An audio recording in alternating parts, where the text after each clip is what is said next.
وعلی آلِ سیدنا و مولانا محمد و بارک وسلم صلاۃ و سلام علیک یا سیدی یا رسول اللہ صلی اللہ تعالی علیہ وسلم۔ کپڑوں کو پاک کس طرح سے کیا جائے یہ بیان چل رہا ہے۔ ایک سوال کر کے پھر آگے بڑھتے ہیں انشاءاللہ۔ کپڑے پہ ناپاکی لگ گئی اور جیسا کہ اس کو پاک کرنے کا صحیح طریقہ ہے اس طریقے سے باقاعدہ اس کو پاک کیا گیا، اور پھر وہ داغ یا اس کا نشان اس کے باوجود اس پہ باقی رہا تو کیا مسئلہ ہے؟ ماشاءاللہ وہ پاک سمجھا جائے گا۔ یہ بیان ہوا تھا، سوال کر لیا آج ہم نے، وہ ماشاءاللہ پاک سمجھا جائے گا۔ اور کل حاجی صاحب نے ایک کافی اچھی چیز کی طرف اشارہ کیا تھا یا سوال کیا تھا، وہ یہ کہ آج کل واشنگ مشین میں کپڑے دھونے کا رواج ہے۔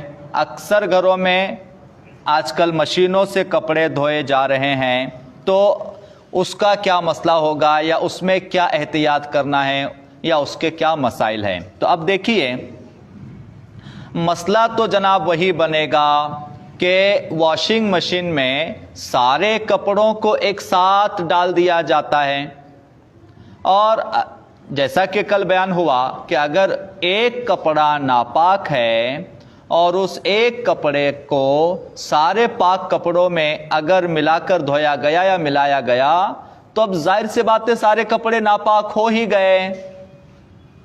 تو اب واشنگ مشین میں اگر ایسا کیا گیا کہ سارے کپڑے میں اگر کوئی ایک ناپاک کپڑا ڈال دیا تو وہ سارے کپڑے بہرحال ناپاک ہی ہو جائیں گے، چاہے دن بھر گھماتے بیٹھو واشنگ مشین میں تو اس سے پاک نہیں ہوں گا۔ اچھا، پانی ڈالا چھوڑا ڈالا چھوڑا ڈالا چھوڑا تو بھی پاک نہیں ہوگا، کیونکہ پاک کرنے کے لیے مسئلہ ہے نچوڑنا، کیونکہ اس میں نچوڑنا نہیں پایا جاتا۔ ہاں، اس پہ اگر یہ کیا گیا، سپین کیا گیا تو ہو سکتا ہے ماشاءاللہ 3 بار سپین کرنا پڑے گا۔ پہلے ڈالا، مگر اس میں ایک چیز کرے، ایک کپڑا ناپاک ہے تو اس کو اس میں نہ ڈالے، سب سے بیسٹ، سب سے اچھا، سب سے بہتر، یہ پوائنٹ لکھ لینا، مطلب کہ ایک کپڑا اگر ناپاک ہے تو وہ سارے کپڑوں میں، سارے کپڑوں کے ساتھ اس کو نہیں ڈالا جائے، کیونکہ مصیبت بڑھ جائے گی نا، آفت بڑھ جائے گی۔ ایک کپڑے کو پاک کرنا آسان ہے، اگر سب کو ایک ساتھ ڈالا پھر ارادہ کیا کہ 3 بار سپین کر لیں گے، حالانکہ ہوگا پاکا، 3 بار سپین کر لیا تو پاک ہوگا۔ یعنی سپین سے مراد کیا؟ پہلے سپین کیا، پھر کھنگالا پانی میں، پھر سپین کیا، پھر کھنگالا تو پاک ہو جائے گا، کوئی مسئلہ نہیں۔ مگر بہتر یہ ہے کہ ایک کپڑا جو ناپاک ہے اس کو ایک کو بھی سپین کر سکتے، کوئی مسئلہ نہیں۔ نچوڑنا تو دونوں صورتوں میں بہرحال ہے، مشینوں سے بھی۔ تو وہ صورت میں خیال رکھے، گھر والوں کو بتانا پڑے گی یہ بات کہ اس کو خیال رکھیے۔ مگر سب سے بہتر بات کہ جو کپڑا ناپاک، جیسے سونے کے کپڑے جو نائٹ میں پہنتے ہیں اس کو الگ دھوئے جائے، نماز کے کپڑے الگ دھوئے جائے، یہ بھی ایک صورت بنتی ہے اس میں۔ اور کوئی سوال ہے تو انشاءاللہ یہ 11 منٹ کے بعد آپ کا لیں گے۔ آگے بڑھتے ہیں۔ استنجا کا بیان، استنجا کا بیان یعنی کہ طہارت کرنا یا بیت الخلاء جانا، اس کے آداب اور اس کا بیان شروع ہوتا ہے۔ اب مسئلہ، پاخانہ یا پیشاب کرتے وقت یا طہارت خانے میں قبلے کی طرف چہرہ یا پیٹھ نہیں ہونی چاہیے، اس کا خیال رکھے، چاہے گھر میں ہو یا کھلے میں ہو یا میدان میں ہو یا کسی جگہ پر بھی ہو، اس کا خیال رکھنا ضروری ہے۔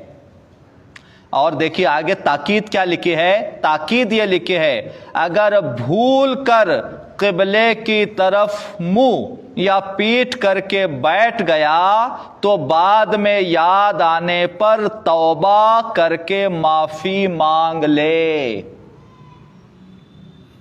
یعنی اس سے پتہ کیا چلتا ہے کہ وہ ہلکی بات نہیں ہے، چھوٹی بات نہیں ہے، وہ دفع ہونے والی بات نہیں ہے، بلکہ بہت بڑی بات ہے. یعنی وہ غلطی بڑی ہے. کہنے کا مطلب یہ کہ غلطی بڑی ہے قبلے کی طرف چہرہ پیٹ کرنا. اور اگر دوران میں یاد آ گیا تو فوراً رخ بدل لے. گھر کے جو بیت الخلا بنے ہوتے ہیں الحمدللہ میکزیمم مسلمان یہ بات کا تو خیال رکھتے ہیں جب نیا گھر بناتے یا نیا گھر خریدتے ہیں، تو اللہ کا شکر ہے اللہ کا کہ اس کا خیال رکھتے ہیں. بہت ایکاد ہوگا شاید ایسا جو خیال نہ رکھے، مگر ہم سب خیال رکھتے ہیں، ہم نے دیکھا الحمدللہ. اچھا، یہی مسئلہ چھوٹے بچے کو استنجا کراتے وقت بھی یہی مسئلہ ہے. چھوٹے بچے کو بھی بڑوں کو حکم ہے کہ ایسا ان کو نہ بٹھائے، یعنی قبلے کی طرف چہرہ پیٹ کر کے ان کو بھی نہ بٹھائے. یہاں تک لکھا ہوا ہے قبلے کی طرف بچے کو اگر بٹھایا گیا تو بٹھانے والا گناہگار ہوگا. یہ مسئلہ شروعات میں ہی لکھا گیا ہے نا، اس سے کچھ سمجھ میں آتا ہے ہم کو کہ وہ چیز بڑی امپورٹنٹ ہے، یعنی وہ غلطی نہیں ہونی چاہیے.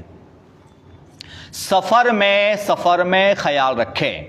گھر میں تو کوئی مسئلہ نہیں ہوتا ہے، نارمل ہوتا ہے لائف، لیکن سفر میں یہ باتوں کا خیال رکھنا پڑتا ہے بھائی. سفر میں ہی تو جب بھی استنجا کھانے جائیں تو پہلے رخ دیکھ لے، یعنی کہ کم سے کم رخ دیکھنے کا طریقہ یہ بھی ہے، جیسا کہ ہر جگہ پتہ ہی نہیں چلتا قبلہ کدھر ہے اگر سفر میں، تو اس کا بھی نماز کے بھی اس میں بیان آئے گا اس کا، مگر اس میں بھی بیان ہے یہ کہ اگر سفر میں ہے اور معلوم ہی نہیں کہ قبلہ کس طرف ہے، تو اس کا جو مسئلہ بتایا ہے وہ اس طرح سے ہے کہ مومن سوچ لے، اس کا دل جس طرف گوارا دے اس طرف قبلہ مان لیا جائے گا. نماز میں بھی یہی مسئلہ ہے کہ اگر معلوم نہیں ہے تو مومن اپنے جیسے ایک سوچ لے. مومن کی سوچ کو یہ اہمیت ہے، مومن سوچ لے، اس کو تحری کہتے ہیں. مومن سوچ لے، ارادہ کر لے کہ قبلہ کس طرف ہے، ہاں اس طرف ہوگا، اور پھر جب دل نے کہا ادھر ہے تو ارادہ پکا کر لے، ہاں قبلہ اس طرف ہے، پھر اس کو اس سے مان لیا جائے. مگر آج کل ایک صورت یہ بھی ہے، سورج دیکھ کے بھی معلوم کیا جا سکتا ہے. موبائل سے تو ہے، مگر اکثر لوگ موبائل بیچارے ضعیف حضرات کیا ہے، مسجد میں ضعیفوں کی تعداد زیادہ ہے. موبائل پہ پتہ نہیں کتنے جوان سنتے ہیں، مگر ضعیف حضرات ہی مسجد میں زیادہ آتے ہیں، تو ان کے حساب سے بات کی جائے، وہ تو زیادہ استعمال نہیں کرنا جانتے نا. اچھا، استنجا کھانے کی ایک صورت یا ایک مسئلہ یا ایک اصول یہ بھی لکھا ہوا ہے، جب استنجا کو بیٹھیں گے بیت الخلا میں تو لیفٹ سائیڈ میں تھوڑا زیادہ وزن دے کر بیٹھنے کا مسئلہ لکھا ہوا ہے. لیفٹ سائیڈ میں جب بیٹھیں گے استنجا خانے میں تو لیفٹ سائیڈ میں تھوڑا زیادہ وزن، جھکاؤ لیفٹ سائیڈ میں رکھنے کو کہا گیا ہے. اس کے 2-3 فوائد بتائے گئے ہیں. 2-3 فائدے یہ کہ استنجا کرنے میں آسانی ہوگی، یہ بھی لکھا ہوا ہے، اور دل کے امراض کے لیے بھی اس میں فائدہ لکھا ہوا ہے. اور لیفٹ سائیڈ میں جو ہے تھوڑا وزن دوسری طرف، لیفٹ سائیڈ میں تھوڑا جھکاؤ رکھنے سے بہت سارے فائدے ہیں. تو یہ بھی ایک چیز یاد رکھ لے کہ لیفٹ سائیڈ میں جھکاؤ رکھے. اچھا، بیت الخلا جاتے وقت میں یہ مسئلہ ہے کہ اندر پہلے دایاں پیر رکھے، الٹا لیفٹ پیر اندر رکھیں پہلے، اور جب باہر نکلیں گے تو سیدھا پیر باہر نکالیں. اور جو بیت الخلا جانے کی دعا ہے، اللہم انی اعوذ بکا من الخبث والخبائث، یہ دعا ہے بیت الخلا جانے کی. تو بیت الخلا جانے کی دعا باہر ہی پڑھنا ہے، اندر جانے کے بعد نہیں پڑھنا ہے. یہ جو دعا ہے نا، یہ دعا کی فضیلت یہ ہے، ناپاک جگہ جو ہوتی ہے گھر میں بھی چانسز ہے اس کے، ناپاک جگہوں پہ شریر جنات کا اثر ہونے کا امکان ہوتا ہے.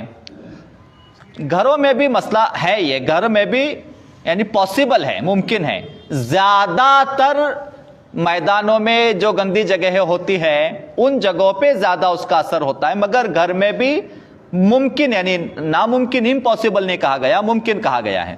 تو یہ دعا پڑھ لی جائے نا تو جنات کے اور شریر اثرات کے اثر سے حفاظت ہوگی. 11 منٹ ہو چکے ہیں. ان اللہ وملائکتہ یصلون علی النبی یا ایھا الذین آمنوا صلوا علیہ وسلموا تسلیما. اللهم صل علی سیدنا و مولانا محمد وعلی آل سیدنا و مولانا محمد وبارک وسلم. سبحان ربک رب العزة عما یصفون وسلام علی المرسلین والحمد للہ رب العالمین.